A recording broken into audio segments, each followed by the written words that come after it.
got some bad news. Over the age of 40, whether you're overweight or not, the risk of type 2 diabetes increases massively. In fact, there was a study published in the journal Gerontology.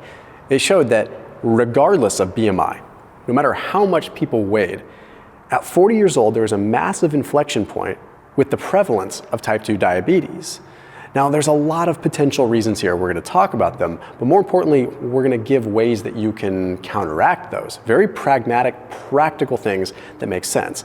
So when you start having this increase in the instances of type 2 diabetes, a lot of times it's coming from loss of muscle mass, it's coming from lower testosterone levels, it's coming from poor sleep, it's coming from poor recovery. We're going to talk about all these things.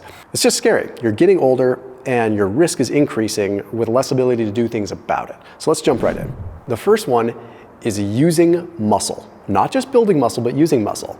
And I know the internet moves fast now, so you're probably already scrubbing through this video, but I want you to hear what I have to say because it's unique to this point.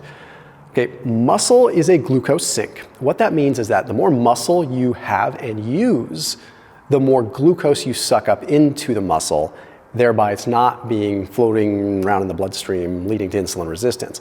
But the biggest piece that you need to know here is that it's about a worked muscle. The goal isn't to build as much muscle as you can.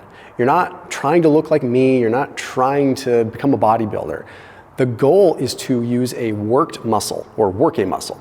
The worked muscle is what sucks up glucose. Okay, if I'm just standing here with decent amount of muscle, unless I'm using it, it's not doing a lot for me. Doing cardio is great for the cardiovascular system, it's great for fat loss. I love cardio, I'm a huge proponent of it. But if I go out for a run, it's a completely different ball game than if I go and do some resistance training. The reason I mention this is because over the age of 40, I don't expect you to jump into the gym and try to just gain as much muscle as possible. And I don't want you to think that's the goal. I want you to go to the gym with the intent of moving your entire body under resistance load, as that is what is going to condition the muscle cell to suck up glucose, not so much trying to build as much as you can. There's a study published in Diabetes, Metabolic Syndrome, and Obesity that found that probably one of the leading causes of type 2 diabetes as we get older is a loss of muscle. But Thomas, didn't you just say we're not trying to build a bunch of muscle? Not necessarily. I mean, yes, that's the case, but when you resistance train, as sucky as it kind of sounds, your goal over 40 is more about muscle maintenance. So even if you're starting with relatively small muscle, it's about preservation, because the more muscle that you lose, the more you increase your risk of diabetes. There's a study that was published in the journal Exercise Science and Fitness that looked at older adults specifically, and this gives some serious hope. They found that when they implemented resistance training, it decreased their HbA1c, their glycosylated hemoglobin, and also improved their insulin resistance quite significantly. Now, what's interesting is the more intense the workout, the more profound the effect. So am I saying you go in the gym and just go balls to the wall? In some ways, yes, but here's what I suggest you do. Since the goal isn't hypertrophy, isn't building as much muscle as possible, it's about getting as much effectiveness as you can in a short amount of time, do 3 or 4 days per week of full body resistance training. Here's why, okay? If your goal is to move all of the muscles in your body to maximize glucose uptake, you need to be doing it in a split where you have moderate amounts of training, like maybe 1 to 2 exercises of 3 to 4 sets per body part.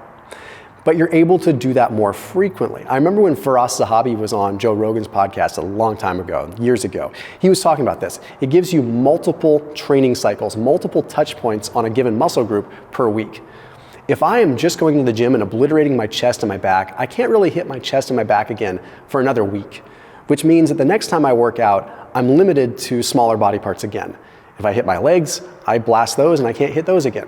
So if you do moderate amounts of load on the full body 3 times per week or 4 times per week, you allow yourself the maximum amount of time that you can suck up glucose with all those muscles.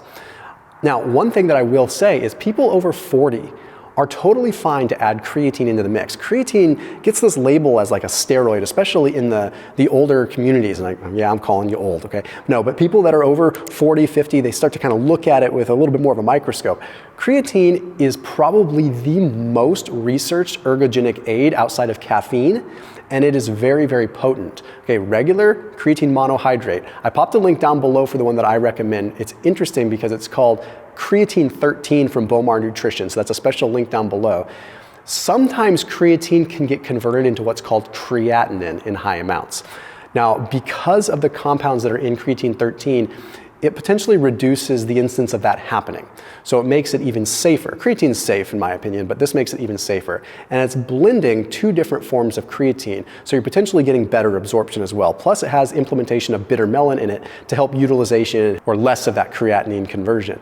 So I popped a link down below. Again, that's a special discount through Bowmar Nutrition, so they don't use anything artificial in their ingredients. So any flavorings or anything like that, if you want to check out some of their other stuff. All their protein powders are sweetened with stevia now, any of their coffee blends, anything like that. Sweetened with stevia, anything like that, totally within the realm of things that I would recommend. But in this case, I do think that 2 to 5 grams of creatine is very, very effective for increasing strength and potentially increasing muscle mass, because that's where the research is heavy. Such an inexpensive way to really try to increase the overall muscle volume. So that link is down below. Okay, the next one we have to talk about is sleep quality. And I know you're thinking, geez, this is generic. I'm trying to improve my sleep. I have kids, this stuff's impossible. Look, I get that. Okay, but when we look at the risk factors, it's quite intriguing. There's a study that was published in the journal Lancet, took a look at 93,000 people. It was evaluating various diabetes risks, and obviously prediabetes and hypertension were the number 1 and 2 risk factors, but when you moved on down the line, the third one ultimately ended up being sleep quality, and it was the number 1 risk factor in older adults.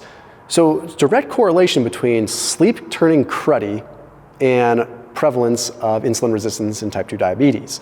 Well, what can you really do about that? You can get more sleep, but that's easier said than done. What's interesting is there was a paper that took a look at 7 to 14 day sleep extension interventions. What these are is where they took people that were sleep deprived and they put them in a controlled setting for 7 to 14 days and they let them do sleep extension, get additional sleep. This small intervention of 7 to 14 days of just restoring for longer sleep, this led to significant improvements in insulin sensitivity and also improvements in glucose tolerance. So basically they were able to handle glucose better and their insulin sensitivity improved after just 7 to 14 days. The good news is that you can also make up lost sleep. So if you sleep poorly during the week, you can make up some of that sleep on the weekends. So if you sleep 6 hours on the weekdays and sleep 8 or 9 hours on the weekends, it does count for something. It's not just wasted time.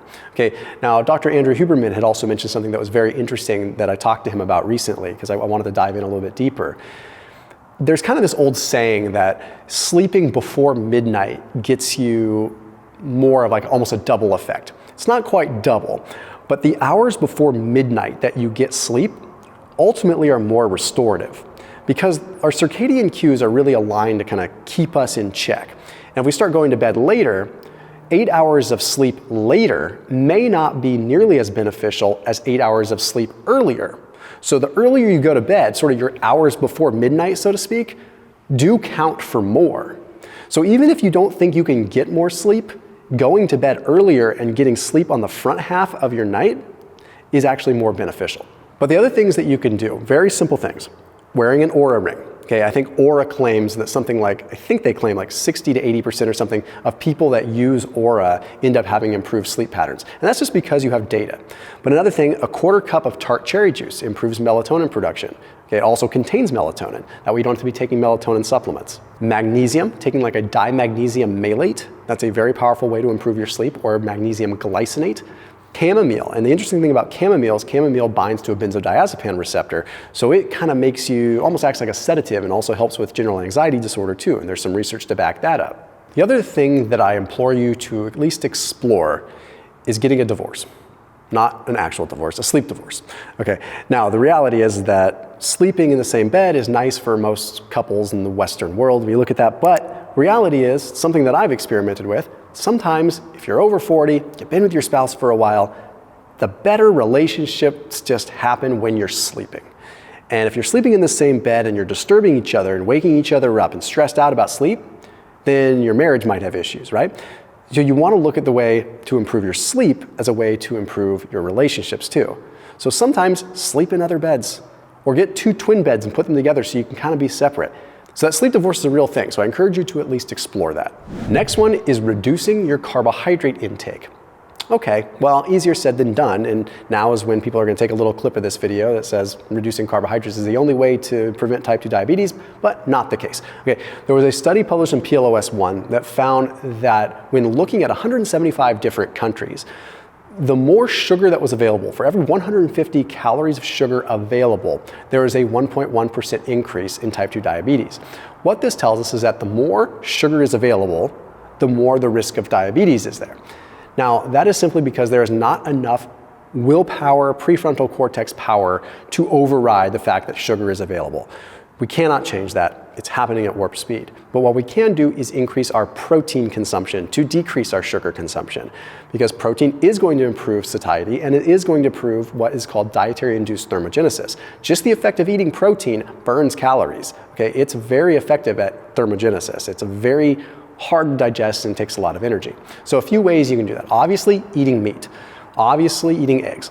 Okay, things like utilizing snacks that are more like chopsticks or beef jerky or biltong or even a protein shake now and then. Spirulina. Okay, adding spirulina powder just to your drinks or just here and there. It is pound for pound or gram for gram one of the most potent sources of protein that you're going to find on this earth. And it's an abundant amino acid profile, so that's a quick way. Yogurt, adding Greek yogurt, that's a very easy way to just get more protein in without even realizing it. Okay, chia and pumpkin. As far as plant proteins are concerned, just add chia seeds to your yogurt, add some pumpkin seeds. Okay, you don't think of them as proteins, you think of them as nuts and fats, but the protein content is very, very high. Also pistachios, very potent. We're talking like 8 grams of protein or something, that adds up. Yeah, there's fat in it too, but there's not a lot of carbs and you're at least getting the satiety there. So do what you can to swap out for protein whenever possible. What's interesting about protein is we don't always think about the recovery side of things. If protein stimulates recovery, which it does, that means you have more opportunities to go work out. You have more opportunities to suck up glucose into the muscle. If you're sore and you're beat up, you're not going to move as much. If you're recovered, you're moving more, you're going to suck up more glucose. All these things are risk factors and we can control them a little bit more. Which leads us to the next one, testosterone. Specifically for men, but it applies for women too. There's a study published in the journal Endocrine Connections that took a look at 13 studies over 16,000 people. They found a bidirectional relationship between lower levels of testosterone and increased risk of type 2 diabetes, meaning there was lower testosterone equaled more diabetes, okay? Diabetes also equaled lower testosterone. How do we control this? What's going on here? Well, what we're seeing in other research is that testosterone might regulate what is called GLUT4 expression. So GLUT4 expression would be the creation of GLUT4, which is a glucose transporter. And that's the transporter that grabs glucose out of the bloodstream and brings it into the cell. So if we're expressing more GLUT4, then we create more of it. If testosterone regulates the expression of it and testosterone is low, we're creating less GLUT4, which means less availability, less ability to grab glucose out of the bloodstream. Additionally, when you look at rodent models and you find they knock out the androgen receptors, which is what testosterone binds to, there tends to be more obesity. Turn the androgen receptors back on, obesity goes back down. So testosterone plays a role in keeping us leaner. Now all of this, when cattywampus, leads to more insulin resistance because then you have more circulating lipids. Essentially, it's a big metabolic disaster. So some of the things that I recommend, okay, 25 to 50 milligrams of DHEA. Okay, that's a great, inexpensive way. I know Dr. Dom D'Agostino, who's a good friend of mine, has been a big fan of that. Okay, I've toyed with it. I get a little bit of a benefit, but some people get more of a benefit. Tongkat Ali. Okay, I've talked with Derek from More Plates, More Dates on this, and he's a huge proponent of Tongkat Ali, as is Andrew Huberman. I've done a couple of videos breaking this down. Okay, it kind of inhibits SHBG, it affects estrogen, it sort of works in 3 or 4 different ways to potentially increase testosterone levels. That's something that I think is pretty darn safe for people over 40. Ashwagandha is also being talked about a lot right now. It's an adaptogen, so it kind of allows the body to adapt to changes, which might help sort of hormone homeostasis as well. Another thing that you can look at doing is decreasing your alcohol consumption. Okay, it's one that people don't want to talk about a lot, but alcohol consumption is definitely correlated with decreases in libido, decreases in testosterone. And that's becoming much more of a movement that we're seeing in the healthy communities these days. It's like people are realizing that alcohol's honestly just not that cool anymore. Like younger generations, you're seeing less and less and less of them drinking. It's kind of like becoming how smoking was. Eventually, it's just not as cool. Okay, the other thing that you can do is weight training, which is a huge driver of testosterone. So all of these things combined with these pragmatic solutions might be a way to help stave off diabetes over the age of 40. I'll see you tomorrow.